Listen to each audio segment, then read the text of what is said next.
All right. Would you say some more about your first family home? I guess it was later Jack Hurley's house. So when did your parents move to Bald Peak, and did you live in where did you live up in New Hampshire before they got Before they had the Bald Peak house, they were only in Sandwich the time that a share of the time, so they didn't spend the whole summer in New England. Oh, when they could have a house to themselves, And they felt they really needed a house to themselves, and they bought the house at Bald Peak. And you buy a golf course and lake along with it. So that was, and by then my father was fully retired, I think. Mm-hmm. Maybe not. And I think I was there. They may have gone a couple of summers before I went, when I was still at camp at 10 and 11. And I know I was there when I was 12 and through with camp.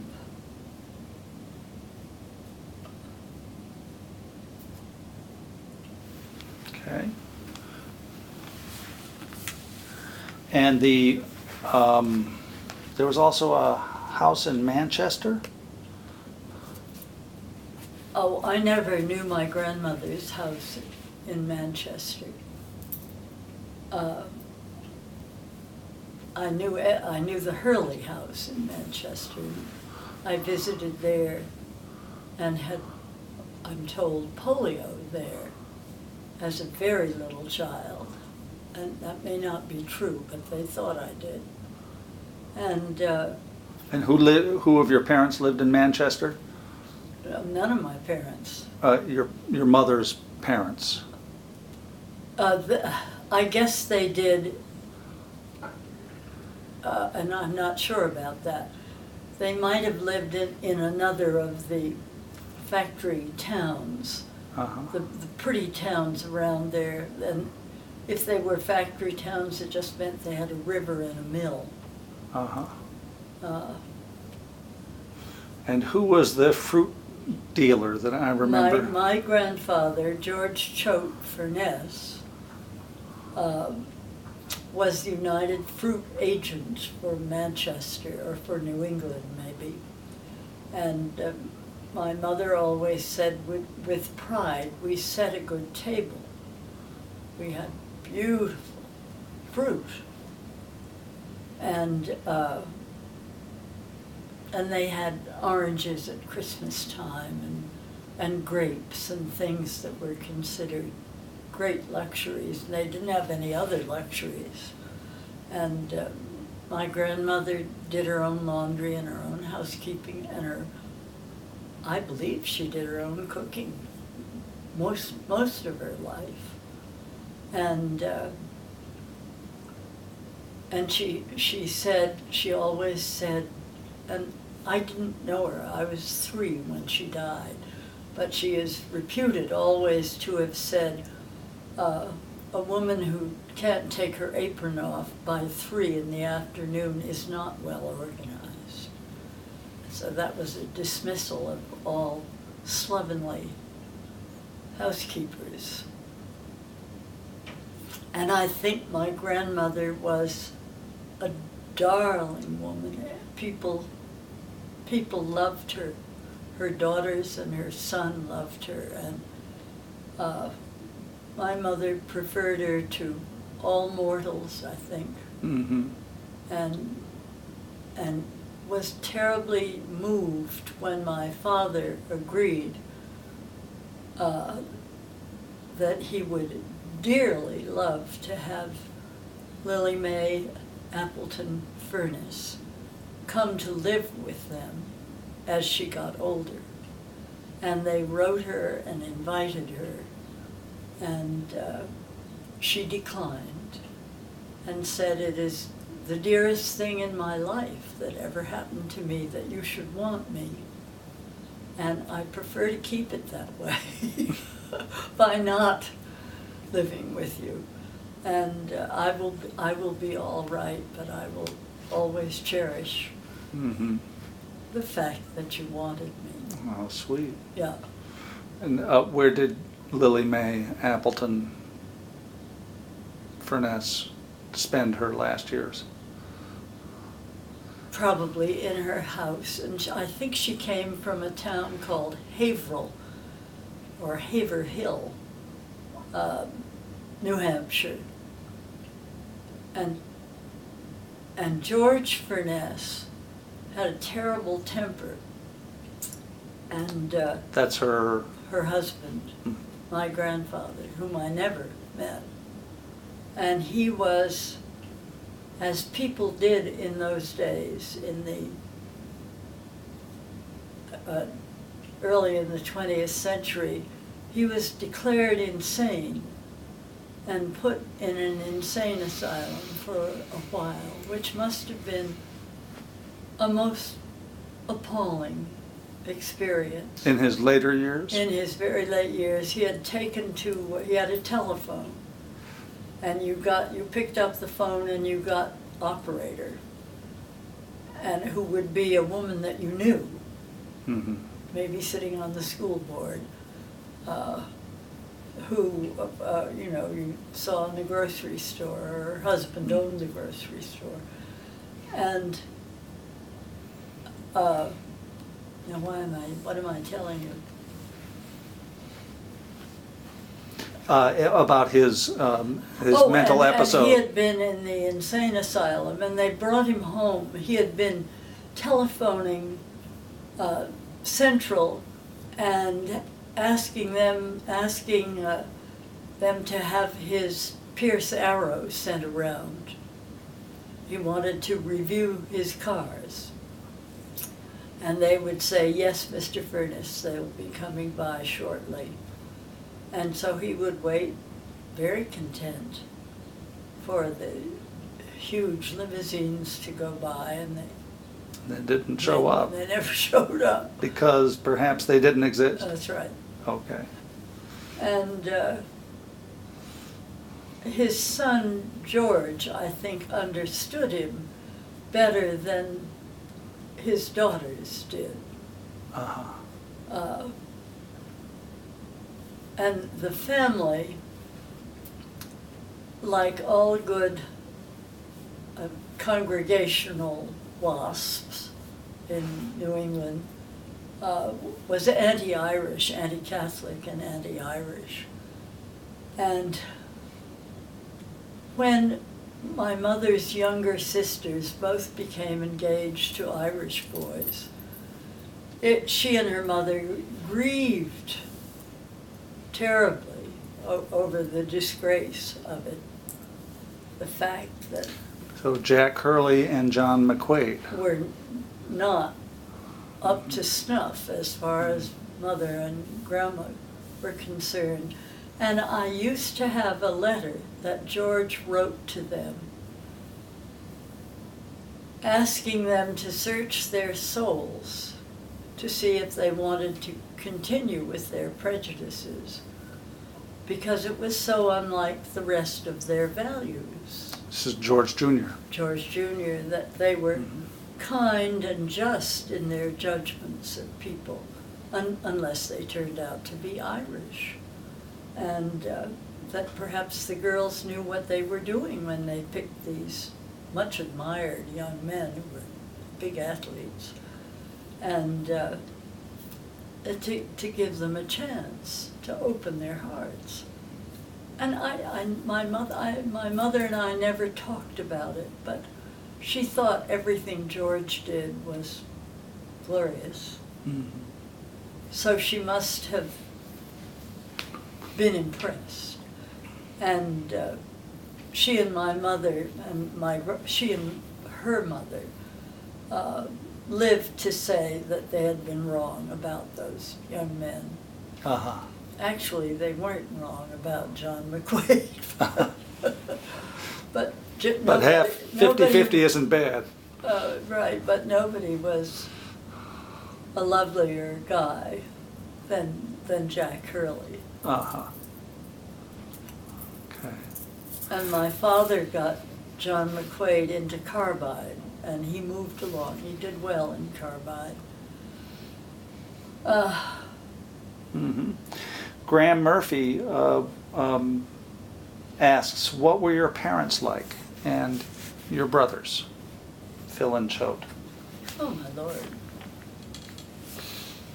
Good question, Graham. Good question.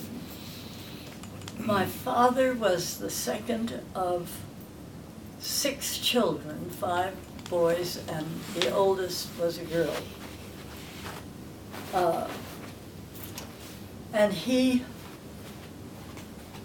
lived in the shadow of an older brother who tortured him and made him very unhappy, and whom he hated with a ruling anger that must have cost him a lot to have somebody in the family whom he disliked so much. And his mother was named Priscilla McNutt. And I guess I've seen a picture of her. And she died when my father was 13, and he had needed her a lot. And his father was stern and of a ilk that we don't produce anymore. He was a farmer, a poor farmer. Virginia, right? In Wytheville, Virginia, which is a back end, west end of Virginia. Yeah, Wythe. Theville. Mm. And he read Latin and Greek for pleasure. And he had another wife after Priscilla McNutt died. And she was called Mrs. Browncastle. And I believe he called her Mrs. Browncastle always, which was a funny country way. And he was superintendent of schools. And my father said to him when he was probably a junior in high school, Father, I hope to go to college. I'd like to go to VPI. Virginia Polytechnic. That's right. And my father said, well, you're not worth a row of beans. And my grandfather said to his second son, you are not worth a hill of beans. And I have no thought of spending good money to send you off to VPI. And my father was so angry that he settled down his senior year and pulled straight A's and took those to his father and said, am I still a row of beans? And his father said, no, that's a good deal better. And sent him to VP. And sent him to VPI. Uh-huh. And he went from there to Union Carbide. Yes. Eventually. He went from there north and did join Union Carbide, as his brother John, I guess, did before him.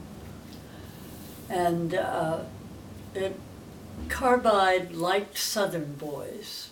I think they were the top of Carbide, which must have been a young company then, were Southerners. And he was a chemical engineer, had a degree in metallurgy and chemical engineering.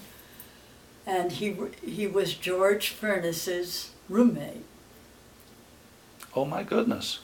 And that was how he met my mother, Helen. Uh-huh. Because George brought him home to Manchester for a Christmas holiday, this young Virginian who had no place to go at Christmas time. And he and my mother just fell for each other. And my mother had been saying firmly to her mother, I may never marry. You have to face that. And it's all right. But what I promise you is that I will not marry the wrong man. And her mother said, well, that's good. And so she, in 1913, she and Paul Hufford were married. But before that, he said to her, I want to take you down to meet my family. And he said to his father, I'm going to bring down my fiancée because I want her to meet you. And his father said, well, tell me about her. And he said, well, she's a Vassar graduate. Oh, and his father said, oh, that's terrible.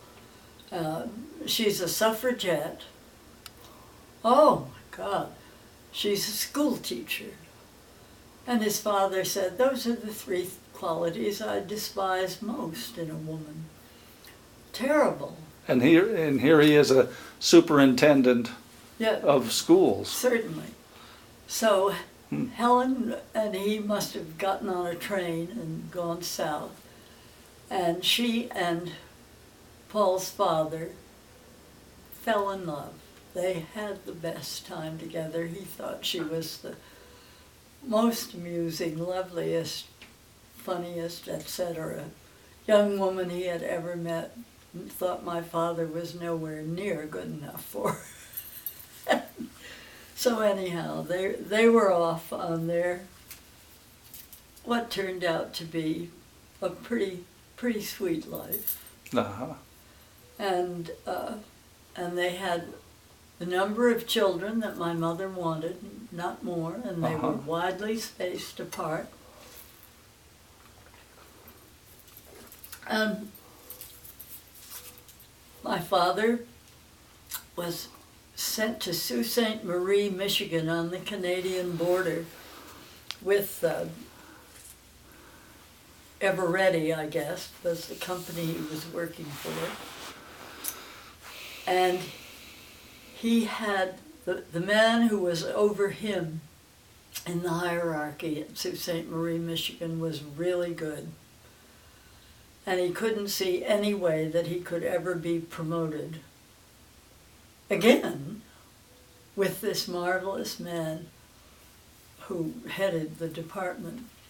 And he and my mother just thought they had come to a dead end when the company lifted Paul Hufford up over this wonderful manager and took him to New York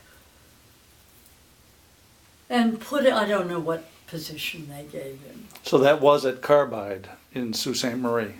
If they were in Niagara, and then they were in Sault Ste. Marie. All of this and was, then he went, yeah. and he had I guess in Niagara, he had a strike against him. And he used to go into the office and sit down at his desk and say to himself, come tie my hands behind me. I can lick them. I can beat them. And I'm going to. And he did. For the company. For the company, of course. Mm-hmm. And I don't, that was one of the reasons that he was elevated and groomed for a top position. What year might that have been? But quite a while before I'm born. So in the 30s, perhaps. No, I'm born in 27. I'm sorry, and they right. Maybe in the 20s. They were married in 1913, and never had a drink of liquor until the Prohibition, like everybody else. Oh. Yeah, and then started during Prohibition. Set the nation drinking. Yeah, yeah.